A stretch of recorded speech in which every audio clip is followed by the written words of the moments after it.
Jumpers for Goalposts!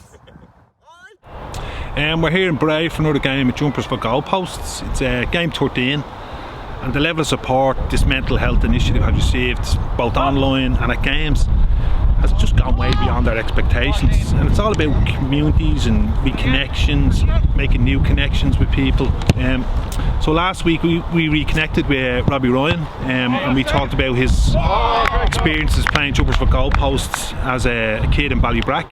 I said even now I come home and I just look out the window, out the landing window, and I was just thinking when I was a kid playing outside with all my mates. Great times, and yeah, as I said, from being a kid, that's all everybody done in the area, just played football literally.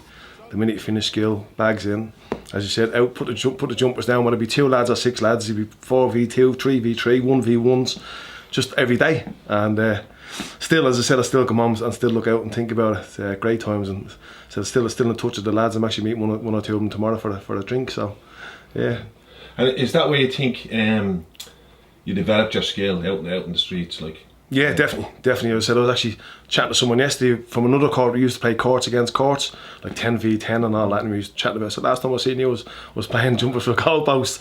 So, but yeah, because you were playing against older boys. So like obviously if I was 8 or 9, I was playing against 10, 11-year-olds, and you actually used to get a little bit nervous, but it obviously sets you up for when you obviously get bigger and you're playing against men and all that. So it's yeah, definitely. I said playing out there was obviously set me up for not a bad career. I don't see much of it anymore, do you? When I moved to England, I did notice that compared to Ireland, I didn't seem to be many kids on the streets. And obviously nowadays, there's cars on the roads now, so you can't play bangers against the wall or whatever. So obviously things moved on, but I didn't see much of that in England, to be fair. And as I said, over in Ballybrack, that's every street just had football, didn't it? And lads playing football. So the concept of Jumpers for Goalposts, Rob, what do you think of it? It is a great idea, man. I remember I heard the song, obviously, and all that on YouTube or something, and then I'm in loads of these WhatsApp groups. I was a Belvedere group, or whether it be a Millwall football team group or someone's just bounced on. They didn't even know that I knew you. Yeah. I'm like, that's my best mate, Keith Kelly. Like, what? Yeah. And yeah, it's great, to be fair. And even when I come home now, even people that see it say, oh, Kelly was flying with the Jumpers for Goalposts and all that. So it's great. It is. But that was the brother, wasn't it? Years ago, man. Yeah, that's the way it was, isn't it? Leaving Ireland as a 17-year-old kid, you know, leaving his family, his friends. It's a big move for a young shy lad, you know. So we asked how he coped with that, how he adapted to life over in England as a professional footballer. And I actually I went over on trial when I was 16, and I was going to sign there and then, and I spoke to Belvedere, and they said, listen, you got, I think, 6 or 8 months left in school. Speak to Huddersfield and tell them you'll sign now. So I actually signed a year in advance, so I signed the contract so I couldn't go nowhere else. So as a young kid, how did that make you feel? I think, well, obviously I was delighted, I couldn't believe it. I thought, oh my God, I'm going to Huddersfield, and my father was actually born in Huddersfield, so I thought it was a good omen, but it didn't work out that way, mind you. But no, I was excited, and I thought I couldn't wait to do it, and I said, I loved it I loved it, but the first 2 or 3 months it was great, and then all of a sudden I come over the weekend, and then all of a sudden now, once I come home, I then start getting homesick, and it's obviously hard to leave family and friends, and even now I still miss home. I've been over there like 25 years now, and I still, every time I come home, I still think, oh, I miss it, to be honest. Yeah. I mean, in Huddersfield I was only young, and obviously finding my feet, and I'd done okay at Huddersfield, and a new manager come in and I wasn't fit, and he moved me on, to be fair. But I went to Millwall, and then just straight away the fans sort of took to me. They like a sort of, the player that I was just a defender and hard enough, you know what I mean, and give 100%, and they liked me, to be fair. And to be fair, I was in a good team, obviously, the likes of Tim Cahill and Stephen Reid. So I mean, even go down now, and the fans still are really nice to me, you know what I mean. But I don't know, obviously I met my wife there, and again, it took me another year or two when I moved to London. I was thinking, oh my God, it's completely different to Huddersfield, a big huge city compared to Huddersfield, a little town. But it took me another year. Then I was getting homesick from Huddersfield. Yeah. But as I said, eventually met my wife and settled right in, and was there for, I think, 7 years, and I love it. And I miss Millwall more than that, do you know what I mean? Probably even more than Dublin, to be fair. Right. We talked to Rob about his experience playing for Ireland in the World Youth Championships in 1997 under Brian Kerr, where they met the mighty Argentina in the semi-final. And Rob shares his experience around what it's like to represent your country. Yeah, no, it was unbelievable. I said that when we used to play there, you just don't think of that. You want to be a footballer, you just don't think it's going to happen to you. But all of a sudden, when I become 12, 13, I started to think to myself, do you know what, I'm not a bad player, and I started thinking to myself, I've got a chance here, and I'll just keep working hard. And said to get that first cap for Ireland was I think it was under 16s. I think I played once or twice, but I was sort of on the fringe. And then under 18s, I think I played like most of the games, and then obviously 20s and 21s, and unfortunately never played with the first team. But still great memories of playing with it for the under 21s, etc. And I'm going to bring you back to Malaysia. What was that like? You came toured in the World Championships. Unbelievable. I mean, it was a great experience, and just to have 20 lads or 25 lads just in a hotel. I mean, it's not boring, do you know what I mean? You can't obviously drink in it, it's just playing cards, but just have 20 lads taking the mickey out with each other, playing cards with a bit of banter, training every day, playing games, and obviously then going back, I said, what was it, 20 years ago now, was it? Do you know what I mean? Crazy. We were getting sort of, I don't know, we get emails 30 years ago, we heard, you know what I mean, getting a couple of texts or whatever, but not the same as it. Like now you'd know, you're over there and you'd be on Twitter or Facebook and you'd know the country, but apparently like the country was, we couldn't believe when we flew back in, I think it was like 2,000 or 3,000 people in the airport, it was, we're like, what's happened here? Like didn't know it, even though about next day I actually walked in Dublin city centre, 4 or 5 lads just pulled me in Dublin, I was like, what's happening here? It was unbelievable experience. The team who beat us, there was some incredible players in that team. Yeah, there was who was in that? Raquel May, Oymar, Cambiasso.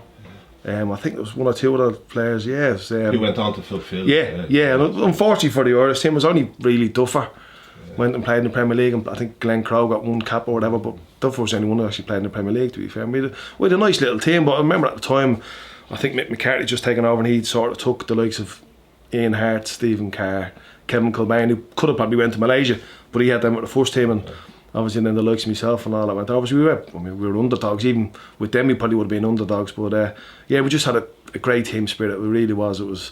We were away for 4 to 6 weeks, but everybody just got in there. Everybody's around me, and it was like having 20 brothers around. What was Brian Kerr like? Yeah, it was good. Brian was very he had Noel with me, who was actually my manager at Belvedere, Noel O'Reilly, God rest his soul. He was obviously the coach, but I had him. He brought me from St. Joe's to Belvedere, so the two of them are great.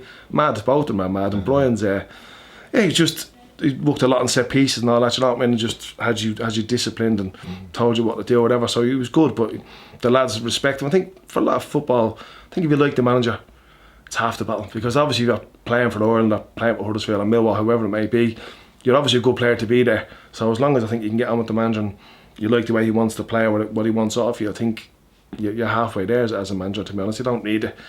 He's a good coach, but I'm not saying you don't need a coach, you know what I mean? If you understand me, just if you can get on with the boys, and obviously coach as well. And Brian had that, all the lads respected him and all, to be fair. So in 2004, after nearly 300 games for Millwall, Robbie Ryan made it all the way to the FA Cup final, where he met a certain young Cristiano Ronaldo.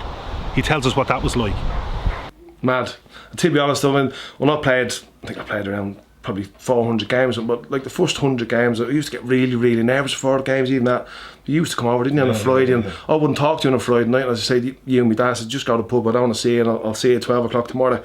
I was just going into myself for a couple of days before the game, but I said, obviously the older you got, the more games I played, I thought, you know what, it's the FA Cup, I'm just going to take it all in. And usually I'd have my headphones on and head down going, but like just going, I know it wasn't Wembley Way, it was Cardiff, but just to drive through Cardiff city centre and see all the blue and white, I was like just taking it all in. And even walking out under the tunnel, I had my head just looking around the crowd, whereas usually, you know, those looking my head down, but I just took it all in, and I remembered it, which is unusual for me. It was an unbelievable experience, to be fair. And so, what was it like coming up against Mr. Ronaldo? Yeah, easy, piece of business.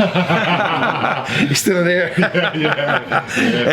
No, you could see by him. I think he was 18 or 19. But I remember watching him. I think he played Aston Villa 2 months beforehand, and he turned the geezer inside out. I thought, it's going to be a tough day, but it's great for me, because now I look back and still to this day, I still papers ring me up every FA Cup, or if Millwall have gone in FA Cup Monday, ring me and say, oh, you marked Ronaldo, what was it like? Whereas if I played against, I don't know, just like Liverpool or Arsenal, there's no one like Ronaldo, they probably wouldn't be ringing me. So it's great now with me to say, yeah, I tried to mark him. Next question. Tough day. So we finished up talking to Robbie about injuries throughout his career, some doubts he may have had, and how he adapted to life after football. I left Millwall. I got offered a contract in Millwall, but I was on the same money. It wasn't about money, but I was on the same deal for 3 years. Then he offered me a 1 year deal, the same money again. I said, listen, Dennis, I said, I've been on the same money for 3 years. I said, it's not the way it works. So give me a 2-year deal, same money, or give me 1-year deal, a little bit more money, or give me a 1-year deal, same money, but if I play in the first team, I'll get an extra £500 a week or something. And he said, oh yeah, sound, I'll see what I can do. I'll come back and said, listen, chairman said take it or leave it. And I said, well, obviously you don't want me, Dennis. I said, so I'm going to leave it. And obviously it didn't work out. And to be honest, I left Millwall and went to Bristol. I couldn't get a club, and I think it was actually pre-season started, and I went to Bristol Rovers at my 3-year deal, and I thought, I got to sort of take it, but I didn't really want to go, to be honest. And I remember driving into Bristol, and my heart actually sunk, and I probably should have actually turned around and said to Bristol, I'm not signing, because it just didn't feel right. Yeah. But me being me, I thought, it's a 3-year deal, you're here to play football, just get on with it. Signed the contract, and I done shit, to be honest. Lost my heart a little bit, got injured, didn't get on with the manager. I mean, I got on with any manager because I give 100%. Yeah. That's the way I was. You know, I was never a great footballer, but I give me heart, and I couldn't give that to Bristol Rovers because the manager was my own fault. But we sort of didn't get on, and once I didn't have that, all of a sudden I don't look a great player, and then I just probably got depressed a little bit. Went into myself a little bit, and just I was happy I got injured, and I was actually happy being injured because I wasn't playing. Still getting a weekly wage. I thought, you know what, don't worry about football. And then after that was it. Then he left. And a new manager came in, I got man of the match 2 games on a bounce. So I got me buzz back, I thought, oh sweet. Done my ankle, out for 6 months. They then signed a young kid, and he said, listen Robbie, sorry, but you have to sort your contract's up, we're not renewing it. And then I went thought to myself, what am I going to do? Because I knew I still got a dodgy ankle. Now I'm thinking, what you doing? I sort of thought, wouldn't mind sort of giving it up. And my mate said, I can get you an interview in London Underground. Better do that and play part-time football. That's what I've done. So then every week I was just going playing football just to get a little bit of pocket money, and every week I was just can't wait now to stop. So I don't actually miss it, which is quite sad. But I think if I left Millwall and stopped, I'd miss it. But I think because I was going lower and lower, and I was looking forward to finishing, which is quite sad because I mean I only left Ireland to play football, and that was it. I go to the gym every day because I work nights. I finish work at 6 o'clock, so I get home and then get up at say 11 o'clock in the day. So I still have the day to myself. So I run around obviously with my kid now. She does diving Thursday, Friday, Saturday, Sunday. So straight from school, run around with her Thursday, Friday. Weekends, me and my wife are running around. So that obviously takes up a lot of time. But when I'm on my own at daytime, I go to the gym probably every day, to be fair, Monday to Friday.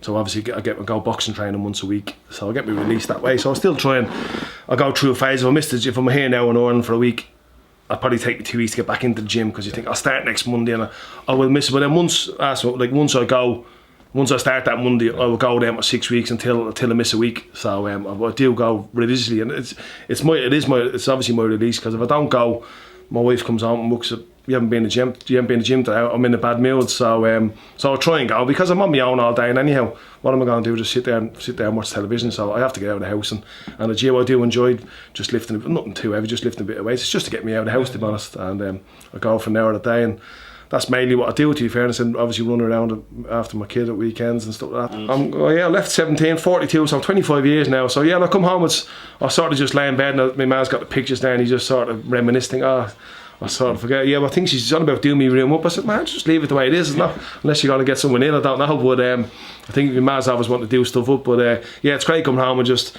looking at medals or whatever. I only got a couple, mind you, but just looking and just obviously thinking of the old times. Because when you live in England, life, and I'm running around like a lunatic, working nights, and you don't sort of get time just to yourself. When I come home now, yeah, time for reflection. Yeah, so I just stay for half an hour, and I just go upstairs and look at the pictures, and I just think, good times and good memories, to be fair. That's good for the head itself. Yeah, no, it is. It's as I said, obviously had a nice enough career, and lucky enough, I said we won the league and played in the FA Cup, and obviously played with Ireland in the World Cup and all that. We sort of just forget about it. So it is nice when I come back and see it and think, yeah, it wasn't a bad time, to be fair. There's me moaning about being injured for a couple of weeks.